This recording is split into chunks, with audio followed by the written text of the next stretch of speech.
Good evening. This is Akashvani. I am Valsa Williams with the news at 9.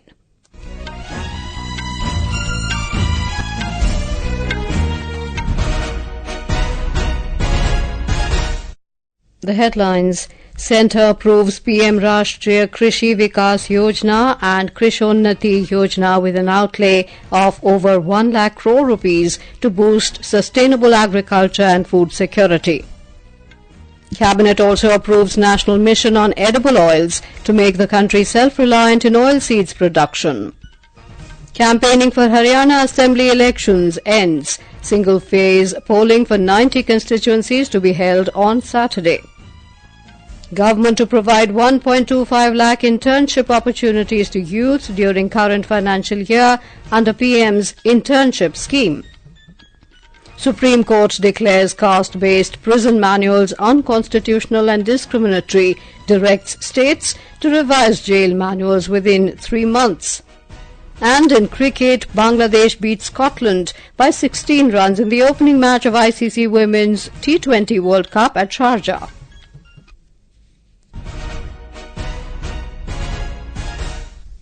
The Cabinet today approved the PM Rashtriya Krishi Vikas Yojana to promote sustainable agriculture and Krishonnati Yojana to achieve food security for self-sufficiency with combined total proposed expenditure of 1 lakh crore rupees. Briefing media in New Delhi this evening, Union Minister Ashwini Vaishnav said the decisions taken today in the Cabinet meeting relate to increasing farmers' income and ensuring food security to middle-class people. दो बड़े elements हैं। एक तो है PM राष्ट्रीय कृषि विकास योजना, दूसरी है कृषि उन्नति योजना। आप दोनों के दोनों इन पिलर्स में देखेंगे 9 एलिमेंट्स हैं। इसमें से कई चीजें देखेंगे उनका एकदम सीधा कनेक्शन है किसानों की इनकम से, सस्टेनेबल फार्मिंग से, एग्रीकल्चर के प्रोडक्शन से और साथ ही साथ हमारे मिडिल क्लास परिवारों की थाली से। The government has also approved the National Mission on Edible Oils, oilseeds for 2024-25, 2030-31 with an outlay of 10,103 crore rupees. This has been done with an aim to make India self-reliant in oilseed production in the next 7 years. आज cabinet में approve हुआ national mission on edible oils, oil seeds का। सरसों हो गई, soybean हो गया, मूंगफली हो गई और भी कई सारे ऑयल सीड्स हैं। उन सब के लिए total 10,103 crore rupees. Oil seeds basically edible oils form a very important component of our food security. The Cabinet also gave its nod to Chennai Metro Rail Project Phase 2. The second phase will comprise 128 stations with new lines of 118.9 kilometers. The approved corridors will connect north to south and east to west of Chennai. The Cabinet has also approved conferring status of classical language to Marathi, Pali, Prakrit, Assamese and Bengali languages. 5 languages को classical languages के लिए approve किया गया है। 5 languages Marathi, Pali, Prakrit, Assamese और बंगाली, इन 5 languages को classical languages का दर्जा दिया गया है। And there is a very important linguistic experts committee, very well read people, बहुत जो डीपली नॉलेज रखते हैं लैंग्वेजेस के बारे में, लिंग्विस्टिक्स के बारे में, स्क्रिप्ट के बारे में, हमारा जो एंशिएंट टेक्स्ट है उसके बारे में। The Cabinet has approved productivity-linked bonus of 78 days for 11.72 lakh non-gazetted railway employees. The bonus amount will be 2,029 crore rupees. The Cabinet has also approved the signing of letter of intent enabling India to join the Energy Efficiency Hub. The government today launched the pilot project of the Prime Minister's Internship scheme. The scheme, which was announced by Finance Minister Nirmala Sitharaman in the Union Budget 2024-25, aims to provide internship opportunities to 1 crore youth in the top 500 companies over 5 years. Sources in the Ministry of Corporate Affairs said the total cost of the pilot project will be 800 crore rupees and will be rolled out in 7 districts of Gujarat, Maharashtra, Uttarakhand and Telangana. The government aims at providing 1.25 lakh internship opportunities during financial year 2024-25.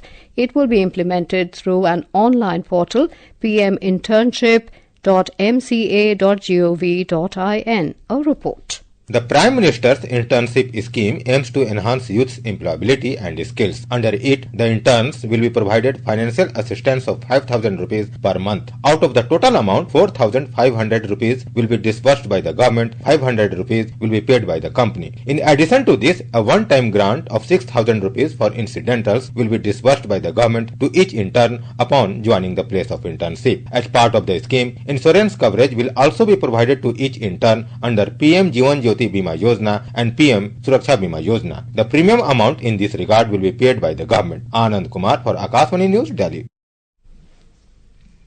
Campaigning for assembly elections in Haryana has ended. On the last day of election campaign in the state, star campaigners of various parties held public meetings and roadshows to garner public support in favour of their candidates. Senior BJP leader and Chief Minister of Uttar Pradesh Yogi Adityanath today addressed a Jan Ashirwad rally in Jind and Kurukshetra districts. The BJP leader accused the Congress party for misleading the people and spreading false rumours. Another BJP leader and Assam Chief Minister Himanta Biswa Sarma addressed a Jan Ashirwad rally in Palwal. On the other hand, senior Congress leader Rahul Gandhi today held public meetings in Nuh and Mahendragarh's Bhavania village. In his address, Rahul Gandhi accused the BJP of increasing unemployment. Congress MP Dipendra Hooda addressed a public meeting in Kalka this morning. The single-phase polling for the 90-member Haryana Assembly will be held on Saturday. The counting of votes will be taken up on the 8th of October along with Jammu and Kashmir. The Election Commission has said an overall 63.88% voter turnout was recorded in Jammu and Kashmir Assembly elections in all three phases. The male voter turnout was 64.68%, while the female turnout was 63.04%. The election was held in three phases in Jammu and Kashmir. The counting will take place on the 8th of October. This is Akashvani giving you the news. For quick news updates round the clock, follow us on our X handle at AIR News Alerts.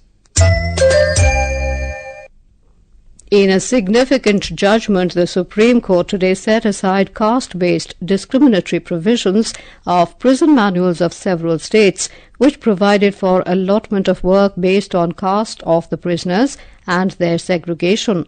The Apex Court has directed all states and union territories to revise their jail manuals within 3 months and remove any provisions that perpetuate caste-based discrimination in prisons. During a hearing on a plea seeking to prevent caste-based discrimination and segregation in jails, the bench comprising Chief Justice D.Y. Chandrachud and Justices J.B. Pardiwala and Manoj Mishra observed that distribution of manual work among prisoners on the basis of their caste hierarchy is discriminatory and unconstitutional. The court further observed that treating prisoners without dignity is a colonial legacy that must be abolished, and prisoners should be treated humanely by jail officials. In Bihar, floodwater has started receding in several parts in the worst affected districts of Supaul, Sitamarhi and Darbhanga in the state. With improvement in the situation in several flood-affected areas, government machinery has started the drive to prevent the spread of pandemic. Sanitation drives and sprinkling of bleaching powder is being done in the areas where the water has subsided. More from our correspondent. Different government departments including agriculture, road, construction and water resources departments have started assessment of loss of standing crops, property and infrastructure where water has subsided. According to preliminary assessment, there is a loss of crop in more than 2.24 lakh hectare area in 92 flood affected blocks. The agriculture department will provide compensation to farmers after submission of the assessment report by officials. Dharmendra Kumar Rai, Akashvani News, Patna. Telangana State Chief Minister A. Revant Reddy today launched digital family health cards on a pilot basis in the state. The Chief Minister said these cards will provide benefits for health and ration for the eligible people in a family. The pilot project will be conducted till the 8th of this month across the state in selected blocks in each assembly constituency. India has rejected a report by U.S. Commission on International Religious Freedom, terming it as malicious in response to media queries regarding country update on India and the USCIRF report. External Affairs Ministry spokesperson Ranveer Jaiswal called USCIRF a biased organization with a political agenda which continues to misrepresent facts and peddles a motivated narrative about India.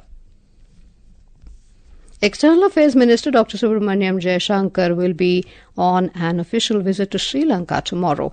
The visit will be the first high-level engagement between India and Sri Lanka since President Anura Kumara Dissanayake assumed office last week. More from our correspondent. As the first ever visit by any foreign minister after President Anura Kumara Dissanayake assumed office last week, the visit of External Affairs Minister Dr. S. Jaishankar to Sri Lanka is of specific interest in boosting the bilateral relations between the two countries. During the visit, Dr. Jaishankar will meet President Dissanayake as well as Prime Minister Dr. Haryana Assembly. He is also expected to have discussions with his counterpart Vijita Herat. The minister's visit reinforces India's commitment towards supporting the island nation, adding more impetus to the neighbourhood first policy. The visit also underlines the shared commitment of the two countries to further deepen the long-standing partnership for mutual benefit. This is Ahmed Muin Farooqi for Akashvani News, Colombo. Tensions continue to rise in West Asia as Israel's military operations against Hamas and Hezbollah escalate, pushing the region towards a broader conflict. We have a report. The Israeli military has confirmed the killing of Rahi Mustafa, the head of Hamas's government in the Gaza Strip, in a strike targeting the underground compound in northern Gaza. Alongside Mustafa, two other senior Hamas leaders were also eliminated, according to a statement from the Israeli Defense Forces. So far, Hamas has not responded to the claim. As the situation intensifies, the Israeli military has ordered the evacuation of over 20 towns in southern Lebanon, including the provincial capital, signaling what could be an imminent large-scale operation against Hezbollah. Shortly before, Israeli fighter jets, under the guidance of the intelligence units, carried out strikes on Hezbollah intelligence headquarters in Beirut. These attacks targeted operatives, infrastructure and intelligence collection assets vital to Hezbollah's surveillance and operations against Israel. Earlier, an Israeli airstrike hit central Beirut, marking the first such attack in close proximity to Lebanon's capital. The strike near Lebanon's parliament resulted in 6 fatalities and 8 injuries, according to Lebanese officials. This is Vinod Kumar for Akashvani News from Dubai. Under business news, domestic benchmark indices Sensex and Nifty continued their downward trend for the fourth consecutive session as markets witnessed their biggest fall in 2 months. A report. At close, Sensex tanked 1,769 points to close at 82,497, while Nifty tumbled 546 points to settle at 25,250. Both the stock market indices slipped over 2.1% each. In the global crude market, Brent crude was trading up 1.3% at $74.90 per barrel. Arjun Chaudhary for Akashvani News. In cricket, Bangladesh defeated debutant Scotland by 16 runs in the opening match of the 9th edition of ICC Women's T20 World Cup at Sharjah Cricket Stadium in the UAE. Set to chase a victory target of 120 runs, Scotland only managed 103 for 7 in the allotted 20 overs. Sarah Bryce was the top scorer as she remained not out on 49 runs. Earlier, Bangladesh scored 119 for 7 in the allotted 20 overs. Prime Minister Narendra Modi's popular radio program Mann Ki Baat has completed 10 years today. It was on this day in 2014 Mr. Modi started sharing his thoughts through the program on Akashvani. In the 10 years journey of the program, the Prime Minister has touched significant social, cultural, environmental and behavioural issues which have created a positive impact in the country. And now, before we end the bulletin, the headlines once again. Centre approves PM Rashtriya Krishi Vikas Yojana and Krishonnati Yojana with an outlay of over 1 lakh crore rupees to boost sustainable agriculture and food security. Cabinet also approves national mission on edible oils to make the country self-reliant in oilseeds production. Campaigning for Haryana Assembly Elections ends. Single-phase polling for 90 constituencies to be held on Saturday. Government to provide 1.25 lakh internship opportunities to youth during current financial year under PM's internship scheme. Supreme Court declares caste-based prison manuals unconstitutional and discriminatory, directs states to revise jail manuals within 3 months. And in cricket, Bangladesh beat Scotland by 16 runs in the opening match of ICC Women's T20 World Cup at Sharjah. That is all in the news at 9. Good night.